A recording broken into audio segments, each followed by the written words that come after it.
Assalamualaikum warahmatullahi wabarakatuh. Selamat pagi semuanya. Alhamdulillah saya pagi hari ini bisa buat video lagi. Pagi hari ini saya akan membahas mengenai tentang film ya. Kemarin ada film yang menceritakan mengenai pesugihan kandang bubrah di situ, ya kan? Terus apakah di dunia nyata ini memang banyak yang melakukan hal-hal seperti itu, ya kan? Nanti kita akan bahas satu persatu dan kita akan bahas kupas habis di sini di Madam Rifda.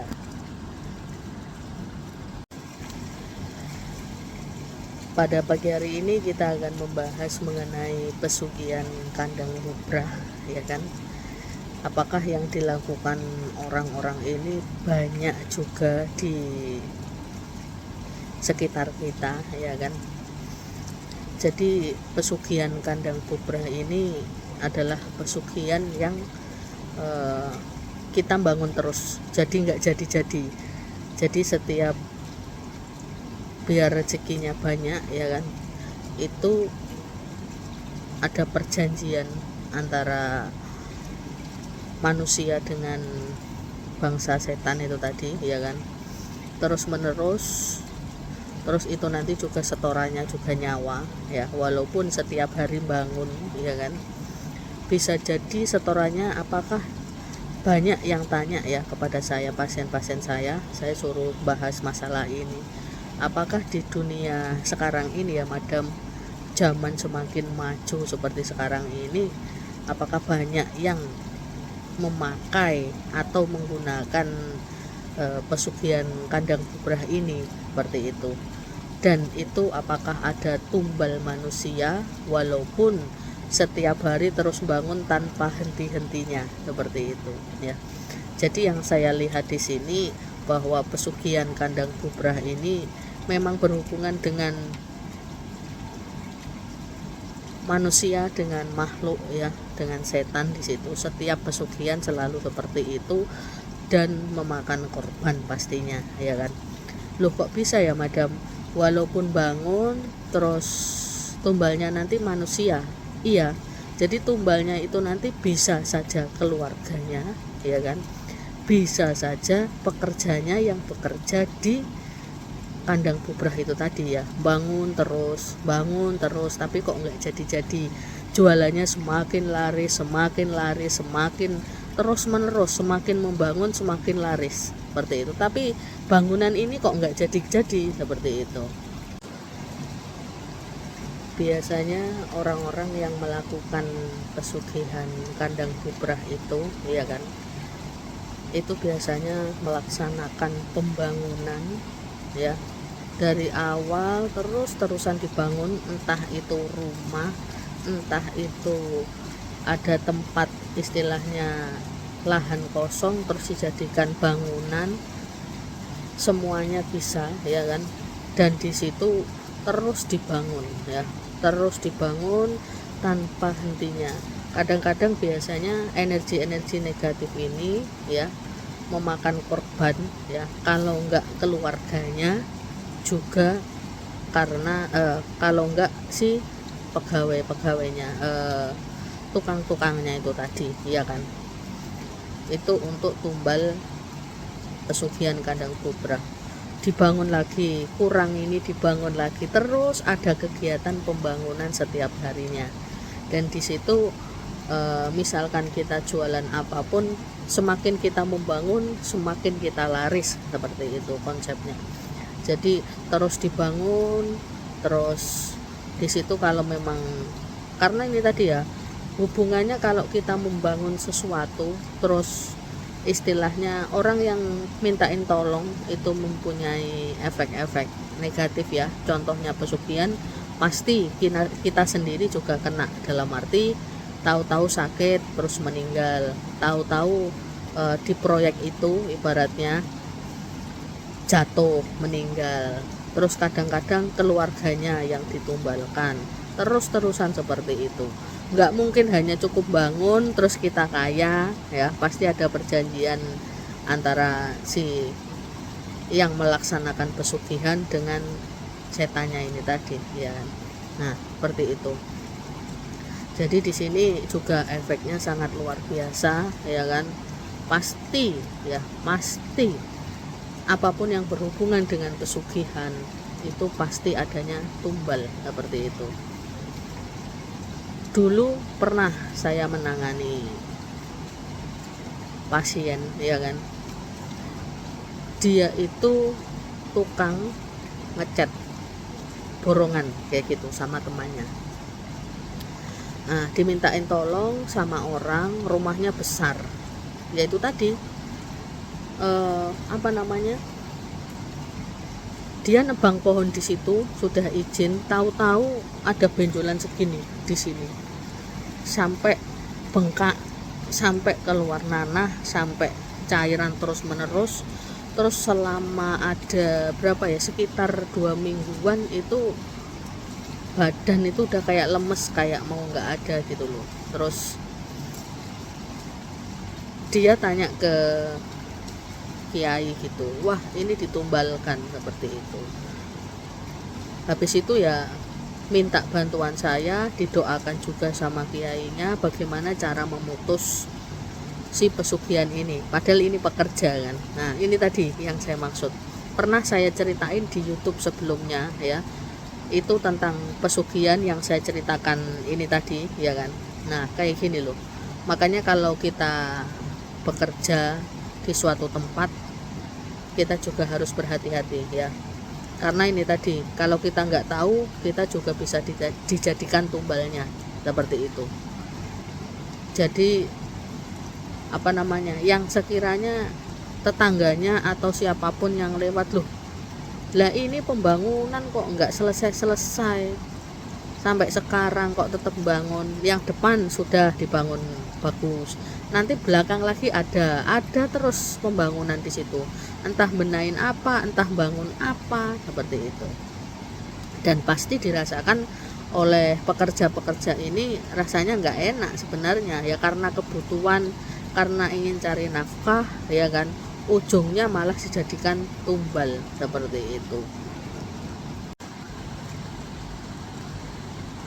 Jadi di sini kalau istilahnya ada orang, wah penglarisannya memang jos, terus menerus ruame banget ya kan, kayak nggak sewajarnya, itu pasti pakai sesuatu yang berhubungan dengan nyawa seperti itu. Apakah ada madam, misalkan kita makan di tempat makan ya kan, terus tahu-tahu kita makan di situ, kita bisa dijadikan tumbal oleh sang pemilik warung, dalam arti wong kita konsumen kok, bisa seperti itu. Kalau yang pihak si penumbal ini tadi tidak ada orang yang mau ditumbalkan, ya konsumen habis makan nanti beberapa hari kemudian terus nggak ada, tahu-tahu sakit, nggak wajar. Habis makan dari situ tahu-tahu lemes, tahu-tahu udah nggak sadar, tahu-tahu udah kayak ya sudah kayak nggak enak makan, kayak semuanya itu melayang-layang kayak gitu. Biasanya efeknya seperti itu. Terus ya itu tadi, pernah saya bilang ya ke semuanya di sini penikmat Madam Rifda ya. Nah, kalau tumbal-tumbal kita di tempat makan ya kan, biasanya kalau kita nggak kuat ya muntah ya kan, kalau enggak ya mencret, itu seperti itu. Lah kalau yang di kandang bubrah ini biasanya orang-orang entah itu makanan, jual makanan, entah itu jual sembako, entah itu ada proyek apa, nah seperti itu. Jadi macam-macam, ini digunakan untuk apa kan, macam-macam seperti itu. Makanya itu kalau istilahnya di sini kita mau makan di tempat itu harus lihat ya kan, harus lihat apakah, walaupun kita nggak bisa melihat ya, bagi orang-orang biasa di situ ya kan, cukup baca Al-Fatihah saja, niatkan Kalau semisal di makanan ini ada energi negatif, dibacakan Al-Fatihah sekali terus ditiup di makanannya gitu, itu nanti bakalan kerasa dan energi-energi negatif bakalan langsung pergi seperti itu. Iya madam, itu bagaimana lah ya, makanya banyak yang tanya istilahnya di sini untuk penangkal-penangkal seperti itu ya kan. Kalau kita di tempat makan nggak tahu itu ada pesugihan atau enggak, ya cukup dibacakan itu. Pertama kali makan di situ enak ya kan, terus yang kedua habis kamu bacakan itu tadi Al-Fatihah ya kan, kok rasanya beda ya, seperti itu. Pokoknya istilahnya di sini menurut kepercayaan dan agama masing-masing, sekiranya kalau memang tempat itu mengandung sesuatu hal ya kan, itu dibacakan doa saja, insya Allah bisa merasakan. Oh minggu kemarin kesini rasanya enak kok, balik-balik rasanya nggak karu-karuan lah, berarti itu mengandung sesuatu. Terus kadang-kadang kalau kita makan di tempat lain, tahu-tahu habis pulang dari sana muntah, mual rasanya, walaupun nggak muntah mual. Terus kalau enggak mencret-mencret. Nah ini yang perlu diwaspadai seperti itu ya. Jadi kalau kita mau kemanapun membeli sesuatu, apalagi makanan ini kan kebutuhan pokok ya kan, itu juga harus berhati-hati. Terus misalkan tokonya toko sembako, larisnya nggak umum seperti itu juga harus berhati-hati juga ya kan. Takutnya kalau memakai penglarisan yang pakai tumbal seperti itu lah, kalau di tempat saya penglarisannya ya saya narik orang, kalau itu makanannya enak orang ya juga bakal kembali lagi, saya narik orangnya seperti itu. Dan tidak ada efek samping, semua ini pakai energi positif, energi pikiran alam bawah sadar pasien, energi saya itu saya olah di situ, saya modifikasi di situ, biar istilahnya di sini orang-orang tahu gitu. Oh di situ loh ada tempat makan, oh di situ loh ada yang jualan baju, oh di situ loh ada yang jualan sembako, oh di situ loh ada jualan ini jualan itu, seperti itu. Jadi membuat orang itu tertarik seperti itu, daya tarik belinya itu besar kalau di tempat saya, dalam arti pakai penglarisan seperti itu ya, penglarisan yang ada di tempat saya kayak gitu. Jadi membuat itu ya saya buka istilahnya auranya, harus ada greget lagi, tambahin menu lagi seperti itu. Misalkan yang jualan makanan, yang jualan sembako, yang percetakan, terus proyek-proyek yang punya kantor dan itu butuh omset tiap bulannya harus mencapai target, bisa dilariskan semuanya. Makanya itu setiap istilahnya penglarisan pakai tumbal harus berhati-hati dan berpikir untuk kedepannya, karena ini menyangkut nyawa ya, entah nyawa karyawan, nyawa tukang itu tadi ya kan, terus nyawa keluarga ya kan. Apakah ada madam pesugihan ini yang membuat istilahnya anaknya jadi cacat? Ada, anaknya nggak bisa ngomong, ada seperti itu. Nanti pada entah itu hari apa ya, saya akan menceritakan mengenai pasien saya ini, seorang anak ya yang sudah dewasa, itu dijadikan tumbal pesugihan orang tuanya ya. Ada yang seperti itu, ada ya. Nanti kita tunggu ya cerita dari saya. Kasihan saya sampai kadang-kadang kok nggak habis pikir ya, gara-gara pengen kaya, pengen diakui orang, terus yang ditumbalkan anaknya, keluarganya sendiri, orang-orang terdekat, orang-orang sekitar, seperti itu. Jadi kok setega itu, kok nggak mikir seperti itu. Lah ini ada yang tanya lagi pasien saya, apakah pesugihan seperti ini kalau nggak ada yang meneruskan bakalan berhenti?